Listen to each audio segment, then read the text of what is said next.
Hello and welcome back to our channel Coursology hub. मैं सिंधु झा एक बार फिर से आपके साथ लेके आया हूँ पॉलिटिकल साइंस 6 क्लास का चौथा लेसन। तो चलिए ज़्यादा देर ना करते हुए लेसन को स्टार्ट करते हैं।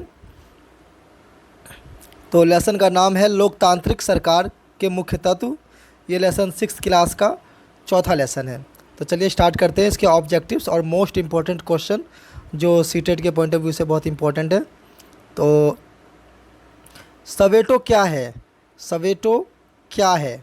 तो इसका उत्तर हो जाएगा, यह दक्षिण अफ्रीका का एक शहर है जो दक्षिण पश्चिम में स्थित है। यहाँ पर केवल अश्वेत लोग ही रहते हैं। आपको दोस्तों पता होगा कि जो अंग्रेज़ों की जो पॉलिसी थी या फिर जो वर्ल्ड में या दुनिया में जो एक प्रकार का जो क्षेत्रवाद था, जो जातिवाद था, जो लिंगवाद था, उसने क्षेत्रों को, समाज को, वर्ग को बांटा है। जैसे कि इंडिया के अंदर भी अंग्रेज़ों के द्वारा बनाया गया था कनॉट प्लेस, जो अब कनाड प्लेस के नाम से जाना जाता है। तो वहाँ पर उन्होंने ऐसा क्षेत्र बनाया था जहाँ पर भारतीयों के लिए या गैर ऑफिसर्स के लिए आना वर्जित था। तो इसी तरीके से सवेटो क्या है? तो ये दक्षिण अफ्रीका का एक शहर है जो दक्षिण पश्चिम में स्थित है। यहाँ केवल अश्वेत लोग ही रहते हैं। तो जिन लोगों ने भी अभी तक चैनल को सब्सक्राइब नहीं किया है वो फटाफट चैनल को सब्सक्राइब कर लें और हमारे नोटिफिकेशन के बेल आइकन को प्रेस कर दें ताकि हमारे हर वीडियो की नोटिफिकेशन उनको मिलती रहे, और वीडियो को फटाफट लाइक कर दें। चलिए आगे चलते हैं। नेक्स्ट क्वेश्चन है हमारा, अफ्रीकांस क्या है? अफ्रीकांस क्या है? तो अफ्रीकांस क्या है? ये श्वेत लोगों की भाषा है। श्वेत लोग, वहाँ पर जो गोरे लोग होते थे अफ्रीका के अंदर में, वो लोग अफ्रीकांस भाषा बोलते थे। जैसे कि इंडिया में आज भी हो रहा है कि जो ज़्यादा पढ़े लिखे एलीट क्लास के लोग होते हैं वो इंग्लिश में बोलते हैं और बाकी देशी लोग हिंदी में बोलते हैं। इसी तरीके से अफ्रीकांस जो होती थी वो श्वेत लोगों की भाषा होती थी वहाँ पर। नेक्स्ट क्वेश्चन की ओर बढ़ते हैं हम। जुलू क्या है? जुलू क्या है? जुलू इसका है दक्षिण अफ्रीका की अश्वेत लोगों की भाषा। तो याद रखिए, अफ्रीकन्स बोलते थे गोरे लोग और जुलू बोलते थे काले लोग, ठीक है, या अश्वेत लोग, ठीक है। तो याद रखिएगा, ये दोनों क्वेश्चन सीटेट के एग्जाम में आ चुका है। आप प्रीवियस ईयर के क्वेश्चन पेपर उठा के देखेंगे तो आपको मिल जाएगा, और यही सेम क्वेश्चन आपको एनसीईआरटी 6 क्लास की 4th लेसन के अंदर आपको एक क्वेश्चन मिल जाएगा। तो हम हमेशा उस टारगेट को, उस कंटेंट को फोकस करते हैं जो आपको एग्ज़ाम में 101+ आपको हेल्प करे। चलिए, अगर आप हमारा वीडियो देख लेते हैं और एनसीईआरटी की बुक्स को एक बार रीड कर लेते हैं तो एक भी क्वेश्चन आपका 40 आउट ऑफ 40 जो एनसीईआरटी का कंटेंट आता है, एक क्वेश्चन वहाँ से बाहर से नहीं आएगा। सिंगल क्वेश्चन, ये हमारा चैलेंज है, एक क्वेश्चन बाहर से नहीं आएगा। चलिए आगे चलते हैं। हैवटर की संघर्षरत मृत्यु कब हुई?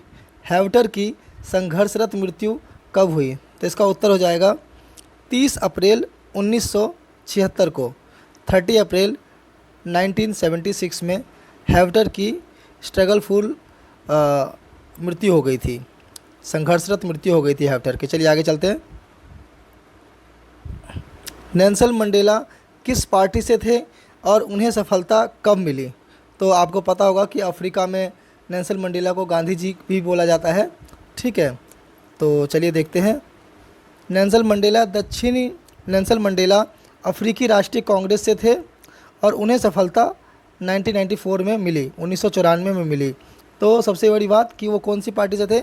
अफ्रीकी राष्ट्रीय कांग्रेस से थे और उनको 1994 में सफलता मिली। फिर वो एक वहाँ के राष्ट्रपति बने और वहाँ पर सरकार बनी उनके द्वारा, और उन्होंने ये रास्ता निकाला कि कभी भी गोरे कालों के ख़िलाफ़ या काले गोरों के ख़िलाफ़ एक प्रकार का नस्ल भेदी वातावरण बना के एक सभ्य समाज की स्थापना नहीं हो सकती है। तो उन्होंने एक ऐसा रास्ता निकाला जिसमें कि एक सभी का समन्वित विकास हो सके। चलिए आगे बढ़ते हैं। दक्षिण अफ्रीका एक लोकतांत्रिक देश कब बना? तो दक्षिण अफ्रीका एक लोकतांत्रिक देश कब बना? तो ये बना 1994 में, और सभी प्रजाति को बराबर का दर्जा मिला। जैसा कि मैंने आपको प्रीवियस क्वेश्चन में भी बताया था कि सभी जातियों को एक समान दर्जा दिया गया। चलिए आगे चलते हैं। भारत सरकार कितने समय अवधि के लिए चुनी जाती है? यानी कि जो लोकतांत्रिक सरकार हमारी बनती है वो कितने अवधि के लिए चुनी जाती है? इजी क्वेश्चन है, लेकिन हमने एक भी क्वेश्चन को मिस नहीं किया है, चाहे इजी हो या हार्ड, सभी को टारगेट किया है। तो जिन लोगों ने भी अभी तक चैनल को लाइक नहीं किया है वीडियो को, वो फटाफट वीडियो को लाइक कर दें, चैनल के सब्सक्राइब कर लें और बेल आइकन को प्रेस कर लें और नोटिफिकेशन के बेल आइकन को भी हिट कर दें ताकि हमारे हर वीडियो की नोटिफिकेशन उनको मिलती रहे। तो इसका उत्तर हो जाएगा 5 वर्ष के लिए। 5 वर्ष के लिए हमारे यहाँ पर सरकार चुनी जाती है, लोकसभा गठित की जाती है। आगे चलते हैं। कावेरी नदी जल विवाद किसके बीच है? बहुत ही इंपॉर्टेंट क्वेश्चन है। कावेरी नदी जल विवाद किनके बीच है? तो ये है कर्नाटक और तमिलनाडु के बीच में। कई बार क्वेश्चन को ऐसे भी दे दिया जाता है कि कावेरी नदी जल विवाद में कौन सा राज्य भारत के मानचित्र के ऊपर पड़ता है? तो याद रखिएगा तमिलनाडु जो है वो नीचे पड़ता है और कर्नाटका जो है वो जस्ट उसके ऊपर पड़ता है। और इन्हीं दोनों राज्य के बीच में कावेरी नदी जल विवाद है, जो मामला अभी सुप्रीम कोर्ट में भी चल रहा था। तो चलिए आगे चलते हैं। कृष्णा सागर बांध कहाँ स्थित है? तो कृष्णा सागर बांध कहाँ स्थित है? ये कर्नाटका में है, कावेरी नदी के ऊपर ही है कृष्णा सागर बांध, कर्नाटका में। नेक्स्ट क्वेश्चन की ओर बढ़ते हैं। मैंटूर बांध कहाँ स्थित है? तो ये मैंटूर बांध कहाँ पर है? तो ये तमिलनाडु में है, ये भी कावेरी नदी के ऊपर ही है। दोनों राज्यों ने अपने अपने बांध बना रखे हैं ताकि उनके राज्य के लोगों को जल जो है वो भरपूर मात्रा में मिल सके। तो तमिलनाडु में कौन सा है? मैंटूर बांध, और कर्नाटका में कृष्णा सागर। चलिए आगे चलते हैं। कर्नाटक का कृष्णा सागर बांध किस छोर पर है? देखिए आगे ना ऐसे क्वेश्चन, ये छोर वाले क्वेश्चन बहुत आते हैं।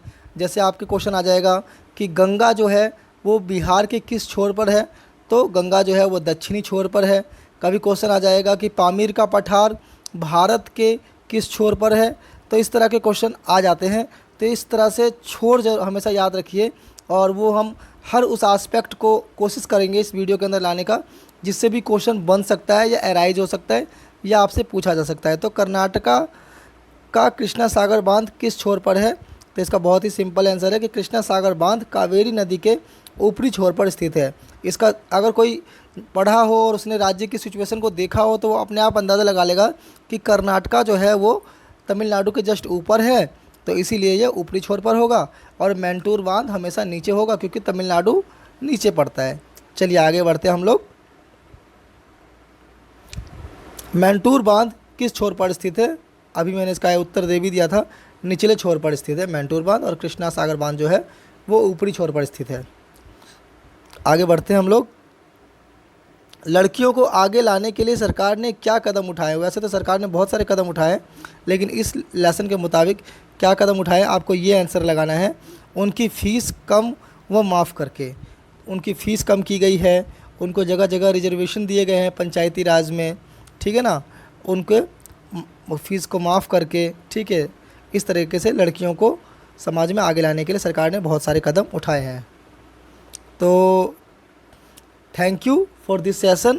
तो आप सबसे बस इतना ही रिक्वेस्ट है कि आप मेरे वीडियो के साथ साथ एनसीईआरटी के लेसन को ज़रूर पढ़ें और उसके बाद इस सारे क्वेश्चंस को बनाएं, और इसी तरीके से वीडियोस आती रहेंगी। तो हमारे चैनल से जुड़े रहने के लिए आप कोर्सोलॉजी हब के साथ जुड़ सकते हैं, और हमारे चैनल को लाइक कर दीजिए, इस वीडियो को लाइक कर दीजिए फटाफट, और चैनल को सब्सक्राइब कर लीजिए, और हमारे जो बेल आइकन है इसको प्रेस कर दीजिए ताकि आपको हर वीडियो की नोटिफिकेशन टाइम टू टाइम मिलती रहे और आप हमारे चैनल से बिल्कुल करेंटली जुड़े रहें। आपको पता लग जाए कि नेक्स्ट वीडियो आ चुका है तो हमको आप वो वीडियो देख लेनी है और अपनी स्टडी को कंटिन्यू करते रहना है।